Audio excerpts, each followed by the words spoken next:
Hello, everybody. So here is Black Angel again, and I'm here to open a possible new section on my channel, which is about sexual identity, basically.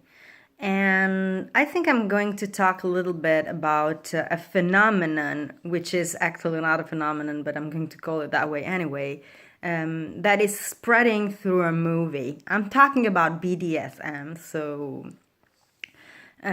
all those practices that fall into submission, power games, and so on, which has been recently spreading through the movie 50 Shades.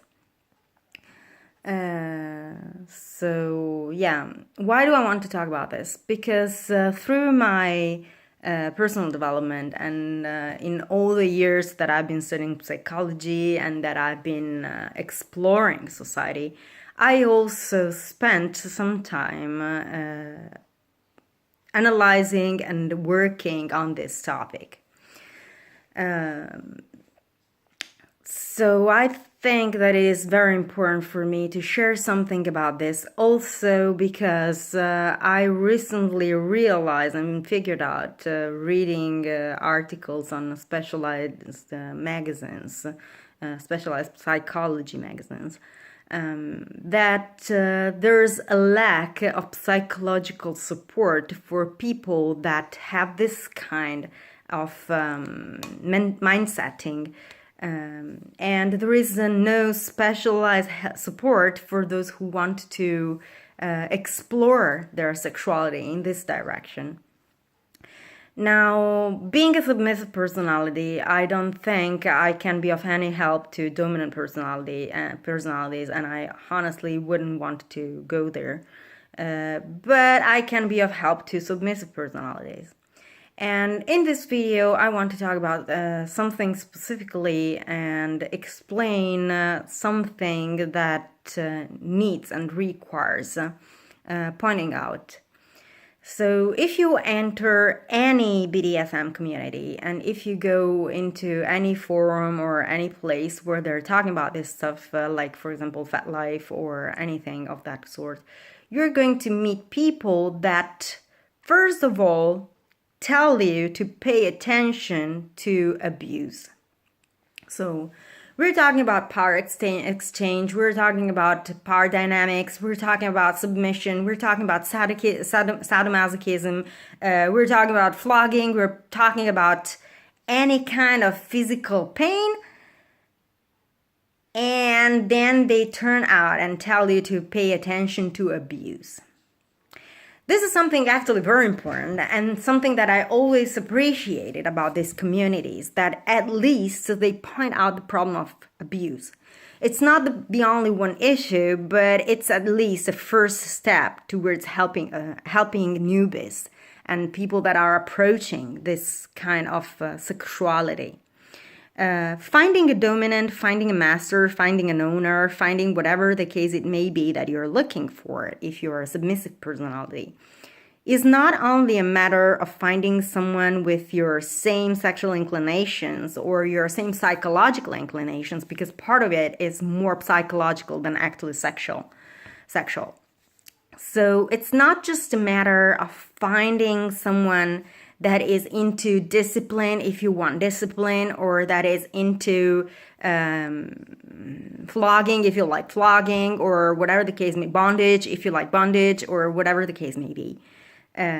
It's also a matter of finding someone that is going to do this thing with you and for your own good, in the true sense of the term, and not someone that is only going to abuse you.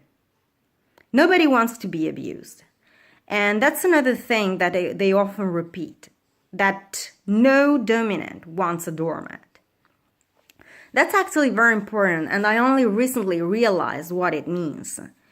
It means that a submissive, a slave, or a property, they need to know what they like, what they want, and what they are willing to accept and what they're not. Even a property needs to be in a position to say those things, because they need to choose the right owner. And it's not possible for anyone, even a property or a slave, to actually be happy without having the right for them master or owner. So I'm going very specific here with terms, and I'm sorry for those of you who follow from the MBTI community that are not very well versed into this topic. But I will go more in depth explaining the differences in other videos, because I really want to expose, as a life coach, supporting this community. So yeah, what I'm trying to say here is that you need, when you approach this kind of personal identity, or you're trying to identify and find your position within this context, what you first need to do is to split unhealthy from healthy. This is what these people in the community are attempting to do as non-specialized individuals. So as slaves and submissives and properties, they're all trying to warn newcomers and newbies to split unhealthy from healthy. So healthy is whenever there is consent. So if you truly are giving consent to that thing, because that thing truly makes you happy, then we're talking about healthy. If you are not giving consent, or you are not truly giving consent because you don't know if you truly are into that thing, or you believe that you have to submit no matter what, then you are in the unhealthy department. And you are very, very, very likely going to be abused. Now, I'm not going to pass you links or anything about what the list of things about abuse are, because you can find plenty of lists out there. You can look up red flags of abuse, and you're going to find a lot of things out there. You will need to learn to make a distinction between what is abuse and what is actually for your own good. So that means that there's a girl out there, her name is Luna KM, and she is the owner of Submissive Guide. And she often says that you need to know yourself very well to actually make a step into this department and to actually expose you to becoming a submissive or a slave, or, well, I would add a property. And that's actually very true. You have to know what kind of submissive you are. And here I'm going to open a parenthesis just to help you figure out the terms if you don't know them. A submissive is someone that remains free in big chunks of their lives. And they are still independent and they still make decisions for themselves. And the only area in which the dominant actually has influence on them are specifically chosen areas of the submissive's life with that they agree together, and the sexual sphere. So there can be one or two areas outside of the bedchamber in which the submissive is submitting, but there are going to be others in which they're not. For example, a submissive may be submissive in the bedchamber and what concerns her job, but not what concerns her friends, choosing friends, or going out, or doing whatever the case may be. Or another one may be a submissive in the bedchamber and not in their job, but be a submissive about who they are going to meet and choosing friends and hanging out with people, going out or not, and so on. Or a submissive can even be submissive in the sense that they are submissive in the bedchamber. They are willing to receive whatever the dom wants to do to them in the bedchamber, but not outside of the bedchamber. That's still a submissive. Whereas a slave is someone that is going to accept what the dominant wants in every area of their lives. But they still have a say about it. They still have a say about it, meaning that they can, in some way, tell their master if something is not wrong for them or something doesn't work for them. Whereas property versus owner, or chattel versus chattel owner, this kind of interaction is and requires a very, very, very deep level of mutual knowledge and personal knowledge. So the person needs to know themselves very well and the owner very well, since we are talking from the side of property. And this is because the property trusts the owner to the level of considering themselves the owner's property, like their car or their their computer. Therefore, they need to be 100% sure that this owner is going to treat them like their most cherished property. And they need to be sure that the owner that they accept as their owner is someone that has their same needs and their same orientations. So they need to know what they like. They need to know what makes them happy. They need to know what scares them. They need to know where their limits are. They need to be very open to the other about it. And they basically are consenting to being an object. Not literally, but to putting themselves, rather than being like an object that is actually a wrong concept, they're accepting to lay their lives in the hands of the other person. Aside from these macro categories in which, long story short, everyone in the community basically falls in, there is another category that is the switch. The switch is someone that sometimes is a dominant, sometimes is a submissive. But aside from these, there's another couple of categories, another two subcategories of these that can be picked or not, which is the also famous daddy dome little girl dynamic. Well, daddy domes and little girls can also be daddies and little girls, and that's called age playing. And that's another story. But if we're talking about power games, then we're talking about daddy dome and little girl. So daddy dome and little girl is this, or little boy, obviously. In that case, it should be mommy dome and little boy. Anyway, yeah, I'm going to talk about the daddy little girl because I know the dynamic in that sense. I studied that in that direction.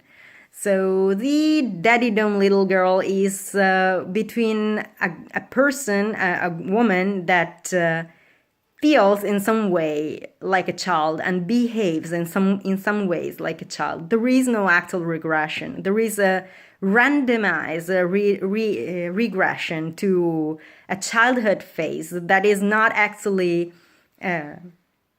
defined in any possible way. So it's not like this person is regressing to a 5-year-old girl or to a 7-year-old girl. There's only this regression to a childish behavior. That's a little girl that requires a daddy dome. And there's normally, they can be brats, so some of them can stomp feet and try to get things their way and so on. And there's others instead that are obedient and that are into discipline. But that's one thing. And the other thing instead, I don't know if it has a name specifically. I never found it with a name, but it's basically worshipping.